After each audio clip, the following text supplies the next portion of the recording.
சென்னையின் 3 முக்கிய ஏரிகளில் மிதக்கும் சோலார் பேனல்கள் அமைத்து மின் உற்பத்தி செய்ய முடிவு என ஒரு அண்மை செய்தியை தற்போது பார்த்து வருகிறோம். கூடுதல் விவரங்களோடு இணைகிறார் செய்தியாளர் ராஜேஷ். வணக்கம் ராஜேஷ், விவரங்கள். வணக்கம். சென்னையில் 3 ஏரிகளின் மீது மிதக்கும் சோலார் பேனல்கள் அமைக்க தமிழக அரசு முடிவு செய்திருக்கின்றது.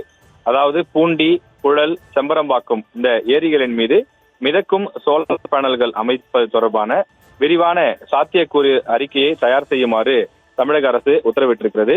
இது தொடர்பாக நகராட்சித்துறை நிர்வாகத்தின் சார்பில் அதிகாரிகள் இதற்கான ஏற்பாடு செய்து வருகின்றார்கள்.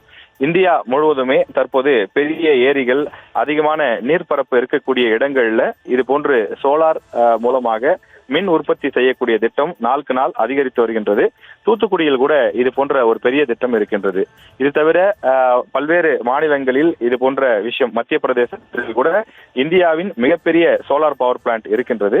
ஏனென்றால் தனியாக இந்த சூரிய தகடுகளை பதிக்க வேண்டுமானால் அதற்கு பெரிய அளவிலே இடவசதி தேவை.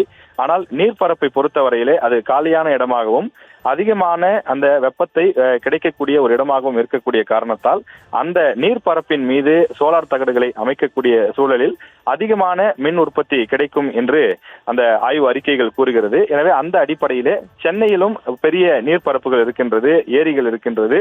எனவே அந்த ஏரிகளின் மீது இது போன்று சோலார் தகடுகளை அமைக்கும் போது அது சென்னை மற்றும் சுற்றுவட்டார பகுதிகளினுடைய மின் தேவைக்கு சிறிதளவு பயன்படும். அதிலும் குறிப்பாக எதிர்காலம் என்பது சோலாரை நோக்கிதான், அந்த சூரிய மின் உற்பத்தியை நோக்கிதான் அதிக அளவில் உலகமே சென்று கொண்டிருக்கிறது.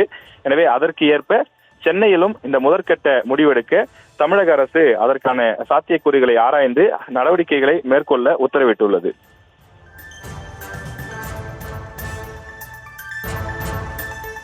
விவரங்களுக்கு நன்றி ராஜேஷ்.